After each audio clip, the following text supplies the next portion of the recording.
Cette affaire est extrêmement dramatique. Les mensonges ont non seulement détruit un mariage heureux, mais aussi la vie d'une femme qui croyait en la sincérité de son mari et rêvait d'avoir sa propre famille. Cependant, il s'est bientôt révélé qu'il était un maître de la tromperie et, pour cacher ses secrets, il a commis des actes terribles. Lori Kay Suarez est née le 31 décembre 1976 en Californie, États-Unis. Rien n'est connu sur ses parents biologiques, sauf qu'elle a été adoptée par un couple de Fullerton, Thelma et Gerald Suarez. Gerald, originaire du Brésil, a rencontré sa femme pendant un travail missionnaire à Rio de Janeiro, puis ils ont émigré en Californie et ont accueilli Lori dans leur famille. Les premières années de vie de Lori se sont passées avec ses parents adoptifs. Mais à 11 ans, elle a déménagé avec sa mère à Orem, dans l'État de l'Utah, après leur divorce. En 1994, Lori, âgée de 18 ans, a rencontré Mark Hawking, de 19 ans, lors d'un voyage avec des amis. Leur rencontre était du destin. Ils sont devenus inséparables. 5 ans plus tard, ils se sont mariés et ont impressionné amis et famille avec leurs liens forts et étroits. Mark semblait être le mari parfait, aimant, attentionné et travailleur. Mais derrière cette façade se cachait un réseau de mensonges. En l'année 2004, lorsque les événements tragiques se sont produits, Lori était une femme ambitieuse et travailleuse de 27 ans qui travaillait comme assistante du manager. Les collègues la décrivaient comme une personne ambitieuse, intelligente et déterminée. Mark, d'autre part, prétendait avoir terminé l'université de l'Utah et se préparer pour la faculté de médecine, ce qui était loin de la vérité. Mais à ce moment-là, il avait convaincu sa femme et ses proches. Pour que Mark puisse continuer ses études, la famille prévoyait de déménager en Caroline du Nord. De plus, le couple a appris que Lori était enceinte de 5 semaines. Tout semblait parfait. La femme avait déjà quitté son travail et il ne restait que quelques semaines avant son dernier jour de travail et le déménagement. Mais tous les plans se sont effondrés le 19 juillet 2004, lorsque Lori a supposément quitté la maison et n'est plus revenue. Ce matin-là, vers 10 heures, Mark a appelé le bureau de sa femme pour demander où elle se trouvait. Mais un employé a dit qu'elle n'était pas encore arrivée. C'était étrange, car Lori était toujours très ponctuelle. Mark a dit au chef de Lori que sa femme était partie le matin vers 5h30 pour sa course habituelle dans le parc proche, mais n'était pas rentrée à la maison. Il soupçonnait que Lori était peut-être allée directement au travail et avait pris la voiture. Le chef a trouvé cela étrange et a conseillé à Mark d'appeler la police. Mark a suivi le conseil et a appelé la police vers 10h07 du matin. Il a aussi appelé les amis de Lori pour savoir si quelqu'un savait où elle pourrait être. Ce jour-là, cependant, personne n'avait eu de contact avec elle. Mark a rappelé la police à 10h49 et a rapporté qu'il avait cherché sa femme dans la rue vers le parc et avait trouvé sa voiture dans l'allée, mais aucune trace de Lori dedans. Il a demandé de l'aide pour chercher, mais la police a répondu qu'il fallait attendre au moins 24 heures pour déposer un rapport de personnes disparues. Pendant ce temps, la famille, les amis et les collègues de Lori ont décidé d'aider Mark dans la recherche. Certains proches ont même voyagé depuis d'autres parties du pays. Mais malheureusement, il n'y a eu aucun progrès dans la recherche. Le 20 juillet, la police s'est jointe aux opérations de recherche initiées par la famille de Lori. Ils ont tenu une conférence de presse et ont appelé le public à aider dans la recherche de la femme enceinte. Des centaines d'affiches avec sa photo et des numéros de contact ont été accrochés dans la ville et les médias ont largement rapporté l'affaire, attirant plus de 1000 volontaires. Malgré tous les efforts, aucune trace de Lori n'a pu être trouvée. Mark, son mari, semblait extrêmement préoccupé lors de ses apparitions devant les caméras. Tôt le matin du même jour, la police a reçu un rapport sur son comportement étrange près d'un hôtel. Mark n'était vêtu que de sandales et si agité qu'il a dû être admis au département psychiatrique de l'université de l'Utah. Les personnes qui connaissèrent la famille croyaient que la disparition de sa femme enceinte avait pu causer un effondrement émotionnel chez lui. Ils ne voyaient aucune raison de le soupçonner en relation avec la disparition de Lori. Néanmoins, la police avait une opinion différente et soupçonnait Mark dès le début de sa disparition. Au cours des opérations de recherche à grande échelle, la façade de préoccupation qu'il montrait dans les médias a commencé à s'effriter. Mark a trompé tous ceux qui l'entouraient, y compris sa femme, sur son éducation. Il a assuré à Lori et à sa famille qu'il avait terminé l'université de l'Utah avec distinction en psychologie et avait commencé des études de médecine en Caroline du Nord. C'est pourquoi il prévoyait le déménagement. Mais le père de Mark, Douglas Hacking, connaissait la vérité que les autres ne connaissaient pas. Le 22 juillet, il a partagé cette information avec les médias. Il s'est avéré que son fils n'avait jamais obtenu de diplôme de licence et avait abandonné ses études en l'année 2002, bien qu'il donnait l'apparence d'assister à des conférences, d'étudier et d'écrire des travaux. Mark voyageait même à travers le pays en feignant de participer à des entretiens dans diverses facultés de médecine. Douglas a affirmé qu'aucune faculté de médecine n'avait accepté son fils, et tout cela avait été une tromperie soigneusement planifiée. Mark mentait à cause de la pression associée aux attentes de succès académique, car toute sa famille travaillait dans le domaine médical. Le père était pédiatre, la mère infirmière, et ses frères avaient obtenu des succès scientifiques. La famille de Lori était choquée par la tromperie de Mark, mais ils ne se sont pas laissés distraire de la recherche de Lori. Beaucoup de ceux qui participaient à la recherche pensaient que s'ils pouvaient mentir sur son éducation, ils pourraient aussi mentir sur le sort de Lori. D'autres, cependant, étaient d'avis qu'un mensonge sur l'éducation ne le rendait pas nécessairement coupable de la disparition. Quand Mark a été interrogé à ce sujet, il a nié toute participation. Cependant, la police avait une opinion différente. Dès le début, Mark a été considéré comme suspect car les preuves s'accumulaient contre lui. La police était convaincue qu'ils avaient affaire à un crime de premier degré. En fouillant l'appartement du couple, les enquêteurs ont trouvé plusieurs indices. Un matelas endommagé avec des ressorts, un reçu pour un nouveau matelas, de la literie, d'étranges taches rouges foncées sur des ustensiles de cuisine, des morceaux de tapis dans une table de nuit dans la chambre, des vêtements et une supposée lettre de Lori qui a été trouvée dans une chambre d'amis.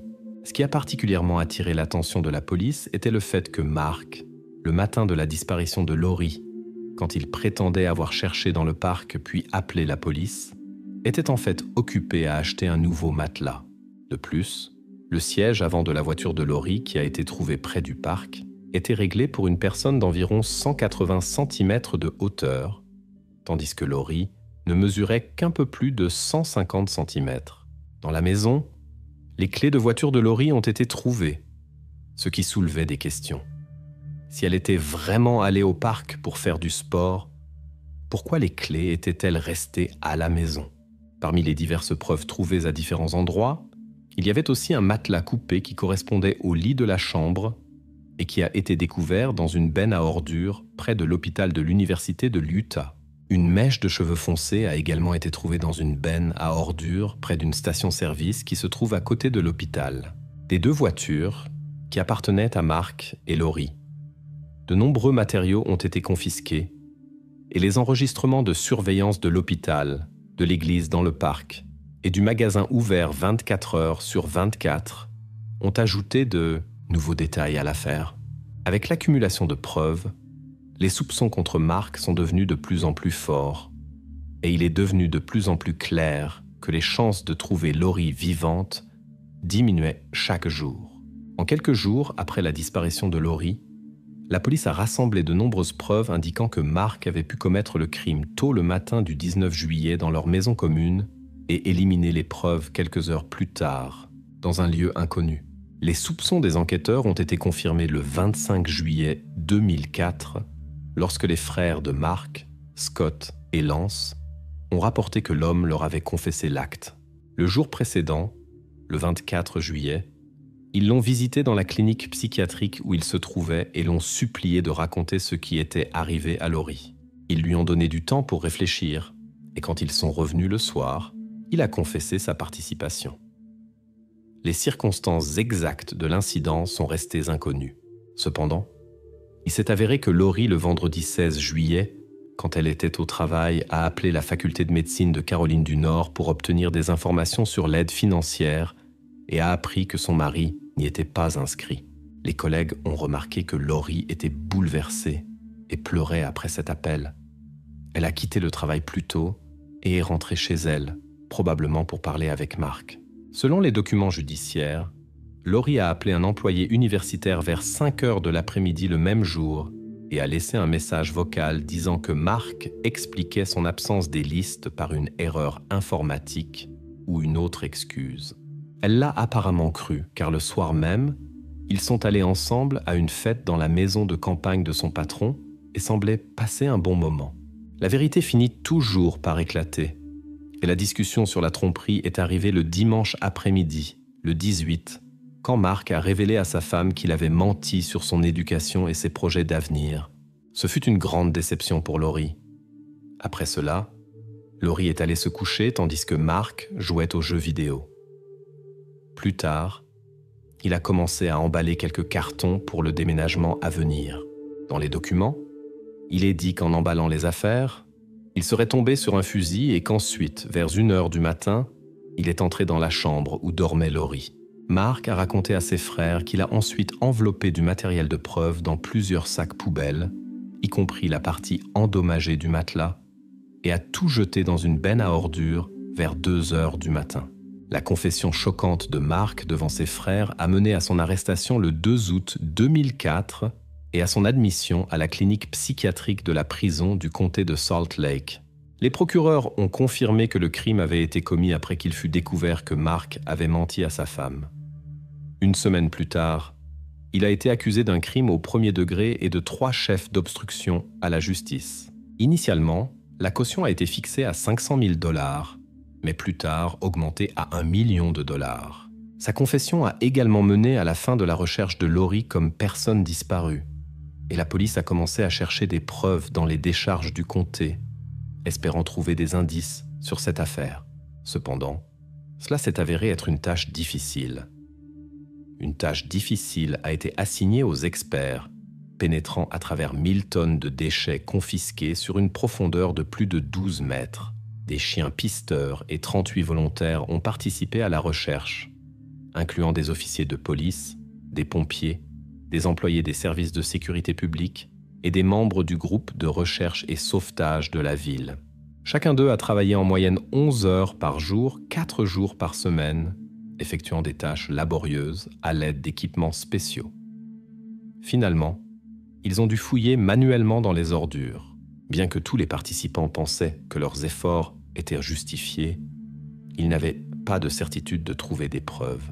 Néanmoins, les autorités étaient convaincues qu'elles avaient suffisamment de raisons d'accuser Mark, basées sur sa confession à ses frères, qui serait très probablement acceptée au tribunal.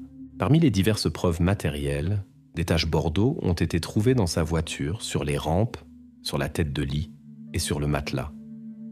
Dans la cuisine, un outil a été trouvé qui aurait été utilisé pour découper le matelas. La police avait aussi une lettre de Laurie, qui avait été vraisemblablement écrite un jour avant sa disparition. Dans celle-ci, elle demandait à son mari de changer son comportement et exprimait le désir de vieillir avec lui, mais pas dans ces circonstances. Ces mots sont devenus plus clairs après la confession de Mark, car la lettre a été reliée à un appel téléphonique de Laurie à l'école de médecine. De plus, les procureurs ont rassemblé des vidéos de surveillance d'un magasin ouvert 24 heures sur 24, où on voyait Mark acheter des cigarettes, regarder ses mains et doigts, puis s'éloigner avec la voiture de sa femme.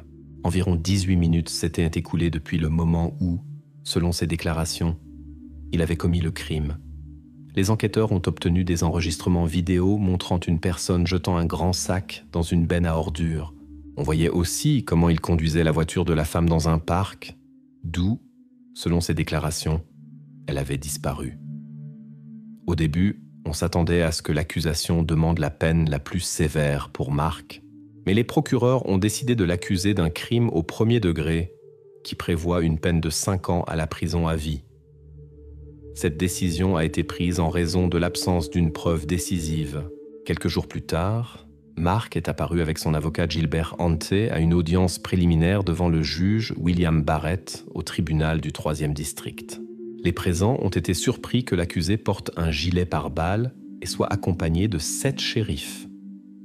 De telles mesures de sécurité sont normalement prises dans des cas proéminents ou dans des circonstances inattendues. Plus de 2 mois après la disparition de Lori, sa famille avait déjà perdu espoir. Mais en octobre, le sergent Nelson de la police a trouvé une preuve décisive dans une benne à ordures. Le lieu a été rapidement bouclé et les experts ont rassemblé des preuves pendant plusieurs heures qui pourraient être utilisées au tribunal. Le même jour, les autorités ont pu confirmer par des examens médico-légaux que les preuves trouvées étaient liées au cas de Lori. Cette nouvelle a provoqué des sentiments mitigés chez sa famille. D'un côté, la déception de la confirmation de leurs pires craintes. De l'autre côté, le soulagement de pouvoir enfin lui dire adieu. Les procureurs pensaient maintenant que les preuves trouvées avaient considérablement fait avancer l'affaire, car ils pouvaient maintenant prouver les conséquences du délit de Mark. Le 30 octobre, Mark a participé à une audience d'accusation au tribunal du 3e district. Étonnamment, il a plaidé non coupable. La mère de Lori a exprimé son mécontentement qu'il refuse de plaider coupable et l'a accusé de prolonger l'expérience de la famille et de retarder l'inévitable. Le procès, programmé pour fin avril 2005, a été interrompu le 15 avril quand Mark a fait une confession. Il a décrit en détail au juge comment il avait commis le crime le matin du 19 juillet 2004. Avec sa confession de culpabilité, il s'est mis d'accord avec les procureurs pour abandonner les charges d'obstruction à la justice. Pendant son discours de 10 minutes, Mark a confessé que sa femme était la personne la plus importante de sa vie et qu'il ne pouvait pas expliquer ses actions. La mère de Lori a été la seule à exprimer un regret sincère. Elle était bouleversée par la confession, mais ressentait aussi du soulagement que Mark prenne la responsabilité de ses actes. 1 mois avant la sentence, les parents de Lori ont décidé de retirer le nom Hacking de sa plaque commémorative pour se distancer de Mark. Le 6 juin 2005, Mark a été condamné. Il a reçu une peine de 6 ans à la prison à vie, avec possibilité de libération conditionnelle pas avant l'année 2035. Mark a pleuré quand il a entendu la sentence et a été emmené à la prison d'État de l'Utah pour purger sa peine. Après le procès, les parents de Mark ont fait une déclaration dans laquelle ils reconnaissaient son crime comme impardonnable, mais ont souligné qu'il luttait avec des problèmes de santé mentale, y compris des troubles d'apprentissage et des tensions émotionnelles dues aux échecs à l'université. Le père de Mark a lu une lettre de lui dans laquelle il écrivait qu'il se sentait bien en prison, car il essayait de corriger ses erreurs et de s'excuser auprès de tous ceux qu'il avait blessés avec ses actions. En l'année 2006, il fut connu que Mark vendait des autographes et d'autres choses depuis la prison sur un site web dédié aux souvenirs des criminels. Après une conversation avec l'administration de la prison, il a volontairement arrêté ses activités. Dans les années suivantes, la mère de Lori a échangé des lettres avec Mark emprisonné et lui a communiqué qu'elle lui avait pardonné. Malgré sa décision de laisser le passé derrière elle, elle continue de se souvenir de Lori et dit qu'elle ne peut jamais surmonter la perte. Au milieu de la journée scolaire, une élève a disparu. Au début, tout le monde pensait qu'elle s'était simplement enfuie et qu'elle reviendrait bientôt. Mais plus les enquêteurs approfondissaient l'affaire, plus des détails troublants devenaient évidents. Il leur a fallu 27 ans pour résoudre cette affaire et mettre la vérité au jour. À la fin, tout était beaucoup plus compliqué qu'ils ne l'avaient jamais pensé. Kipling Davis est née le 1er juillet 1979 dans la petite ville américaine de York, Utah. Elle était la sœur aînée de la famille, avait des parents attentionnés et de nombreux amis. Kipling était connue pour sa gentillesse et son talent pour bien s'entendre avec les autres enfants. Elle fréquentait le lycée local et participait au club de théâtre. En mai 1995, quand elle avait 15 ans, Kipling attendait avec impatience les vacances d'été. Son anniversaire approchait et il ne restait que 2 mois. De plus, elle se préparait à passer son permis de conduire. Le 2 mai, Kipling prévoyait de se lever à 4h30 du matin pour aller au cours de conduite avant le début des cours. Mais après avoir éteint le réveil, elle a continué à dormir et ne s'est réveillée que lorsque son père l'a réveillée une demi-heure plus tard. Kipling voulait vraiment dormir encore un peu et a essayé de convaincre son père de lui permettre de manquer un cours de conduite, l'assurant que cela n'affecterait pas son examen de conduite. Son père, qui comprenait l'importance de cet événement pour elle, a insisté pour qu'elle aille en cours. Il savait à quel point elle était excitée par le permis de conduire et lui a dit de se préparer pour le cours. Kipling était déçue. Elle voulait vraiment dormir encore un peu et il lui restait à peine le temps de se maquiller et de se préparer. Cependant, elle a écouté son père et est allée en cours, sachant qu'il ne voulait que son bien. Elle était contrariée par ses parents, mais est quand même montée dans la voiture de sa mère, qui l'a conduite au cours. Vers 3h30, le père de Kipling est rentré du travail et a remarqué que sa fille n'était pas à la maison. Cela l'a inquiété, car à cette heure, elle était toujours à la maison. Il a soupçonné que la fille était restée à l'école ou était sortie se promener avec des amis. Il a décidé de vérifier la messagerie vocale du téléphone de la maison, espérant que Kipling avait laissé un message expliquant son retard. Cependant, il a trouvé à la place un message de la secrétaire de l'école informant que la fille avait manqué tous les cours après le déjeuner. Le père a été immédiatement alarmé, car sa fille ne séchait jamais l'école sans prévenir. Il a immédiatement appelé sa femme, mais elle non plus ne savait pas où était leur fille.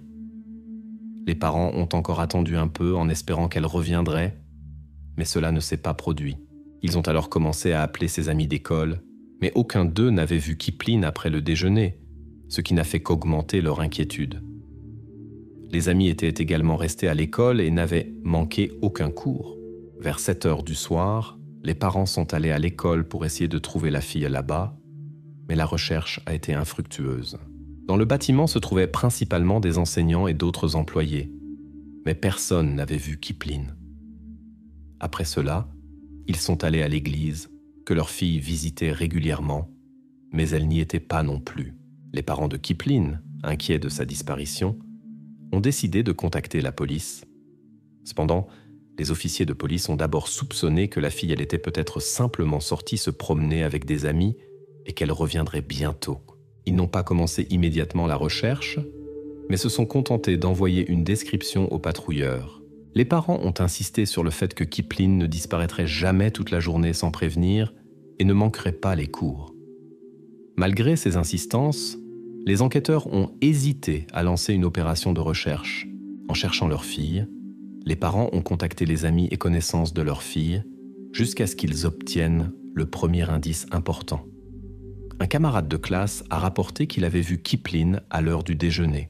Elle parlait avec un garçon nommé Chris, qui fréquentait les classes supérieures et était avec elle dans le cours de théâtre. Ce Chris, selon les camarades de classe, avait la réputation d'être un enfant à problème, ce qui a encore augmenté les inquiétudes des parents.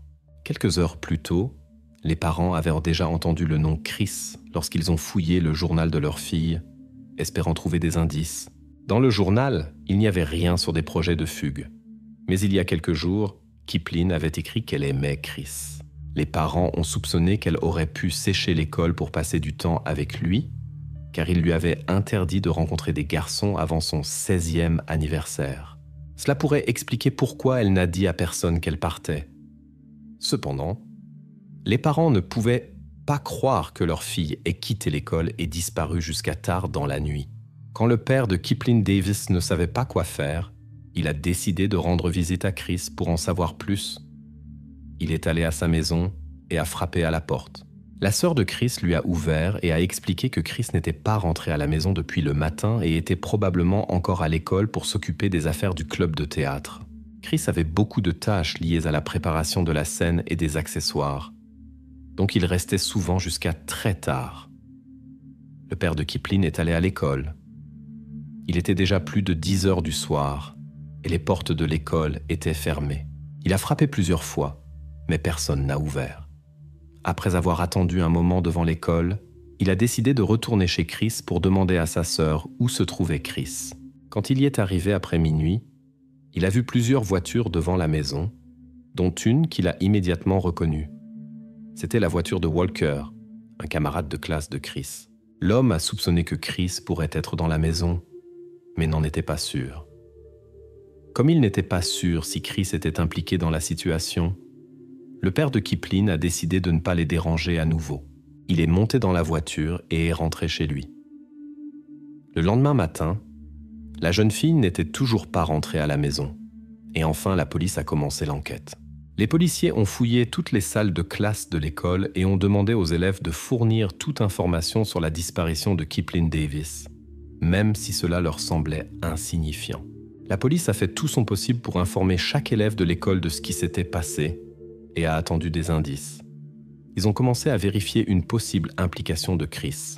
Un enquêteur a parlé avec lui et Chris a raconté que lui et Kipling, pendant le déjeuner, avaient parlé de mouvements de danse pour la prochaine représentation et les avaient répétés, puis ils s'étaient séparés. Depuis, ils ne l'avaient plus vu. Après les cours, Chris est allé à l'auditorium pour le préparer pour la représentation et a quitté le bâtiment vers 11h du soir. Comme il travaillait dans le club de théâtre, l'administration scolaire lui avait donné des clés de la porte d'entrée, ce qui expliquait pourquoi les portes étaient fermées quand le père de Kipling est devenu à l'école. Chris a également rapporté que 2 de ses amis, Rocker et Tim, étaient avec lui à l'école. Ils l'ont aidé à installer les projecteurs, ont ensuite joué au football et sont rentrés chez eux. La police n'a trouvé aucune preuve de l'implication de Chris dans la disparition de Kipling. Pendant la conversation avec l'enquêteur, il était complètement calme et répondait volontiers à toutes les questions. Chris n'avait pas d'antécédents criminels, à part le fait de sécher fréquemment l'école. Quand les enquêteurs ont parlé avec Tim et Rocker, ils ont entendu la même histoire que celle de Chris. Tous les 3 avaient un alibi, mais ils ne pouvaient pas être confirmés. À l'école, il n'y avait pas de caméra de surveillance, et les garçons n'avaient pas de téléphone portable avec suivi de localisation pour vérifier leur position ce jour-là. En conséquence, les enquêteurs se sont à nouveau retrouvés sans indice. Les policiers ont continué leur conversation avec les élèves et ont fait des annonces par haut-parleur, espérant que quelqu'un révélerait de nouvelles informations. Ils ont soupçonné que la disparition de Kipling avait quelque chose à voir avec l'école. Dans son casier se trouvaient toutes ses affaires, sac à main, trousse de maquillage et livres scolaires. Cela indiquait qu'elle n'avait pas l'intention de partir et a renforcé le soupçon que quelque chose de criminel s'était produit. Bientôt, les enquêteurs trouvèrent une nouvelle piste. Un étudiant raconta que Kipling avait été invité à un rendez-vous le jour de sa disparition par un garçon nommé Brandon. Bien que ses parents lui aient interdit de rencontrer des garçons, elle avait accepté un rendez-vous le week-end. Mais pendant le déjeuner, Brandon s'approcha à nouveau de Kipling et lui dit qu'il ne pourrait pas venir au rendez-vous. Il avait une autre petite amie qui s'était mise en colère quand elle avait appris ses plans. C'est pourquoi il décida d'annuler le rendez-vous. Les policiers parlèrent avec Brandon et sa petite amie qui confirmèrent cette histoire. Cependant, quelque chose d'intéressant fut bientôt découvert. Il s'avéra que Brandon avait manqué tous les cours après le déjeuner, exactement comme Kipling. Plus inquiétant encore, sa petite amie, qui était déléguée de classe, refusa de modifier ses absences. Les enquêteurs soupçonnèrent que Brandon et Kipling avaient décidé de sécher les cours et d'aller à leur rendez-vous. Ils interrogèrent le garçon à nouveau, et il avoua qu'après le déjeuner, il avait essayé de trouver Kipling pour s'excuser auprès d'elle, mais qu'il ne l'avait trouvé nulle part. Brennan décida de manquer les cours restants et rentra chez lui. Il avait même inventé une excuse pour ce jour-là. Sur le chemin du retour, il eut une panne. Un pneu était crevé et il appela un ami pour l'aider à changer le pneu. Cependant, quand la police contacta cet ami, il s'avéra que l'alibi était inventé. L'ami dit que Brennan ne l'avait pas appelé et ne lui avait pas demandé d'aide. Brennan fut de nouveau convoqué pour interrogatoire, mais il maintint sa version malgré la déclaration de son ami. Les enquêteurs eurent même l'impression qu'il disait la vérité, car le jeune homme était calme et sûr de lui. Les enquêteurs ne purent obtenir de nouvelles informations de lui et continuèrent l'enquête par d'autres moyens. Pendant des semaines, il n'y eut pas de nouvelles pistes dans cette affaire. Finalement, le FBI fut impliqué dans les enquêtes, mais ils ne purent pas non plus trouver de preuves supplémentaires. Des mois après la disparition de la fille, des témoins se manifestèrent, affirmant l'avoir vu après le déjeuner ce jour-là. Certains dirent l'avoir vu à l'école, d'autres au centre-ville. Cependant, aucun de ces témoignages ne put être confirmé. De plus, les enquêteurs reçurent des rumeurs inquiétantes qui circulaient dans l'école. On disait que Kipling avait été impliqué dans un accident auquel 4 garçons avaient participé. Les enquêteurs essayèrent de trouver les sources de ces rumeurs, mais se heurtèrent chaque fois à une impasse. Chris, Rocker, Tim et Brandon furent interrogés à nouveau, mais chacun d'eux répéta la même chose que dans les premiers jours après la disparition de Kipling. L'affaire resta bloquée pendant toute une année jusqu'à ce que quelque chose d'étrange se produise soudainement. Chris vint voir le père de Kipling et dit qu'il voulait se débarrasser d'un poids en partageant des informations importantes. Après quelques secondes tendues, il dit « Je veux que vous sachiez que je n'ai rien à voir avec la disparition de Kipling. » Le père fut perplexe et s'attendait à ce que Chris dise enfin la vérité. Mais il se comporta étrangement. 1 an après la disparition de la fille, il vint à la maison de ses parents pour assurer à nouveau qu'il n'avait rien à voir avec cela. Le père soupçonna que Chris voulait dire la vérité, mais qu'au dernier moment, il avait eu peur. L'homme l'assaillit de questions et exigea des explications sur la disparition de sa fille. Mais le garçon insista sur son innocence et finit par partir. Le père informa immédiatement les enquêteurs de l'incident et ils trouvèrent le comportement de Chris suspect. La police décida d'interroger les 4 à nouveau, cette fois en utilisant un détecteur de mensonges. Ils commencèrent avec Chris, qui continua à affirmer qu'il était innocent et ne savait rien. L'opérateur du détecteur de mensonges ne trouva aucun signe de mensonge, ce qui confondit un peu les enquêteurs. Mais il savait qu'un détecteur de mensonges n'est pas une preuve absolue de la vérité, et ne considérèrent donc pas ces déclarations comme décisives. Après avoir parlé avec Tim, ils lui demandèrent d'écrire ses souvenirs de ce jour-là. Les enquêteurs s'attendaient à ce que son histoire soit la même qu'avant, mais ils furent choqués. Soudain, Tim raconta une histoire complètement différente. Selon ses mots, lui, Kipling et Rocker décidèrent après le déjeuner de sécher les cours et d'aller au canyon local. Quand ils arrivèrent, Tim resta dans la voiture tandis que Kipling et Rocker allèrent se promener. Après quelque temps, Rocker revint seul et Tim demanda où était Kipling. Rocker répondit quelque chose comme « Ne t'inquiète pas pour ça ». Et ils repartirent. Cette histoire stupéfia la police, mais elle leur parut douteuse. Cependant, pour la première fois en 1 an, Tim changea sa déclaration et les enquêteurs le pressèrent, espérant obtenir plus de détails. Malheureusement, cela mena au résultat opposé. Tim jeta la feuille avec ses déclarations à la poubelle, exigea un avocat et ne dit plus un mot. Ces déclarations ne pouvaient ni pas être utilisées au tribunal et ne donnèrent à la police aucune raison d'arrêter les 2 garçons. La police appela Rocker pour interrogatoire et lui raconta les nouvelles déclarations de Tim. Le jeune homme nia tout ce que Tim avait dit et affirma ne pas avoir vu Kipling après le déjeuner. Il est remarquable que cette fois aussi, le détecteur de mensonges ne montra aucun signe de tromperie. Mais les enquêteurs restèrent sceptiques. Sans aveu, ils ne pouvaient espérer que des preuves physiques qui pourraient relier les suspects à l'incident. Avec des volontaires et des proches, les enquêtes commencèrent à chercher Kipling dans le canyon. Les enquêteurs utilisèrent des machines lourdes pour les fouilles, tandis que les volontaires cherchèrent chaque centimètre de terrain à la recherche d'indices et que des chiens de recherche tentèrent de trouver une trace de la disparue. Malgré le grand effort, les résultats ne vinrent pas et l'affaire stagna pendant plusieurs années. En 1999, les proches de Kipling acceptèrent leur perte et tinrent une cérémonie d'adieu, plaçant une plaque commémorative au cimetière local.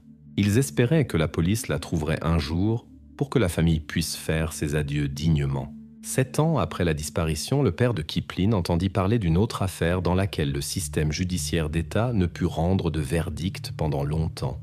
L'affaire fut transférée au niveau fédéral, ce qui permit qu'elle soit résolue. L'homme décida d'utiliser cette idée et en discuta avec les enquêteurs. Malgré l'absence de nouvelles preuves, 2 facteurs pourraient changer le cours des événements.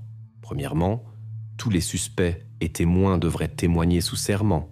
Et s'il s'avérait que quelqu'un avait menti, il y aurait des conséquences. Deuxièmement, à ce moment-là, 8 ans s'étaient écoulés depuis la disparition de Kipling, et les suspects avaient donc fondé des familles et commencé une nouvelle vie. Les enquêteurs espéraient que l'un d'eux dirait la vérité. Finalement, grâce aux efforts des proches et des enquêteurs, l'affaire fut portée devant un grand jury, dont les audiences s'étendirent sur plusieurs années. De nombreux témoins y participèrent et apportèrent beaucoup de nouvelles informations. Un témoin se souvint de la façon dont Rocker était mécontent de Tim après le test du détecteur de mensonges, parce que Tim avait écrit ses déclarations sur papier.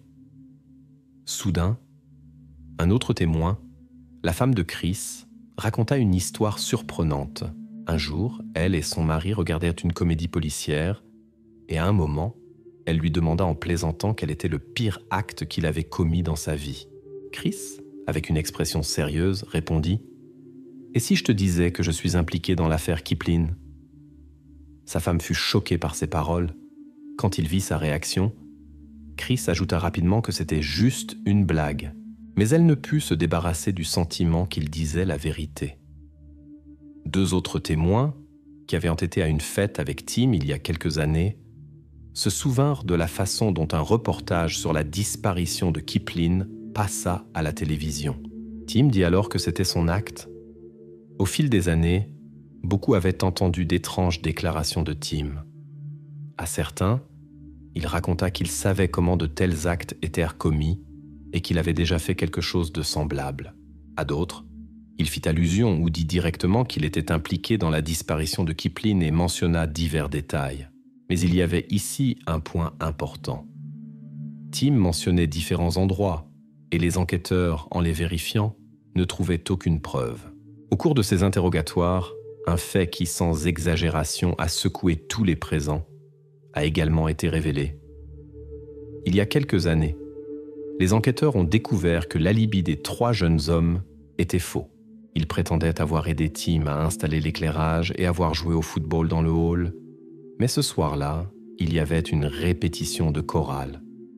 Aucun des membres de la chorale ne les a vus, ce qui excluait leur présence dans le hall. Les enquêteurs étaient contrariés que cette chorale n'ait pas été mentionnée pendant toute l'enquête. Mais maintenant, la vérité éclatait au grand jour. Bien qu'aucun des accusés n'ait avoué lors de ces interrogatoires, il y a eu des progrès. La juge a conclu que les 3 hommes avaient menti sous serment et les a condamnés en conséquence. Fin 2005, Tim a été reconnu coupable de 15 cas de parjure et condamné à 15 ans de prison. Chris a reçu 5 ans et Booker 4. La différence dans les peines s'expliquait par le fait que la plupart des déclarations étaient dirigées contre Tim. Pour les enquêteurs, ce n'était que le début. Maintenant que les 3 suspects avaient été condamnés au niveau fédéral pour parjure, ils ont décidé de porter l'affaire devant un tribunal d'État pour obtenir des condamnations. Selon les enquêteurs, Tim, Chris et Booker étaient impliqués dans l'affaire Kipling. La police croyait aussi que 2 de leurs amis de plus savaient un pour le crime et cachaient consciemment des informations. En conséquence, Tim et Chris ont été accusés à nouveau et la préparation d'un nouveau procès a commencé. Les enquêteurs ont reçu beaucoup de nouvelles informations de témoins qui ont volontairement révélé des détails importants. De nombreuses déclarations pointaient vers différentes histoires des suspects, ce qui a encore attisé l'intérêt des enquêteurs. La sœur de Tim a raconté que son frère mentait souvent et qu'elle avait longtemps soupçonné qu'il pourrait être impliqué dans cet incident. Dans ce contexte s'est produit un événement longtemps attendu. Un accord a été proposé à Tim où il serait puni avec plus de clémence en échange d'un aveu, et il a accepté. Cependant, cet accord avait ses particularités. Premièrement, selon les termes de l'accord, il ne risquait pas une lourde peine de prison, car la sentence pouvait être combinée avec celle pour fausse déclaration. De plus, il n'avait pas à dénoncer ses complices. Son aveu était le suivant. Après le déjeuner, lui, Kipling et une autre personne sont allés au canyon. Tim était resté dans la voiture, tandis que Kipling et l'autre personne sont entrés dans le canyon. Environ 30 minutes plus tard, Tim a décidé de les suivre. Là, s'est passé quelque chose que je ne peux pas raconter sur YouTube. Mais Tim n'était pas le principal coupable. Il a seulement aidé à effacer les traces. Après cela, les deux sont retournés à la voiture et sont partis. Mais le soir, ils sont revenus au canyon pour éliminer les preuves restantes. Tim a refusé obstinément de révéler où ils avaient caché les preuves et n'a pas voulu nommer la personne qui était avec lui. À cause de ce comportement, il a été reconnu coupable. En l'année 2021, il a eu l'opportunité d'être libéré de manière anticipée, mais le tribunal a rejeté sa demande parce qu'il n'a pas révélé tous les détails de l'affaire. Maintenant, Tim ne peut sortir qu'en l'année 2026. Chris et Rocker ont déjà purgé leur peine pour fausse déclaration. Les enquêteurs n'ont pas pu prouver leur participation à la disparition. Après l'aveu de Tim, la police ne sait toujours pas qui était avec lui. Sans preuves supplémentaires, cela ne peut pas être déterminé. Peut-être que Tim ne veut pas mettre ses amis en danger. Bien que dans cette affaire de nombreuses questions restent ouvertes, personne ne doute plus de la culpabilité de ces 3 personnes.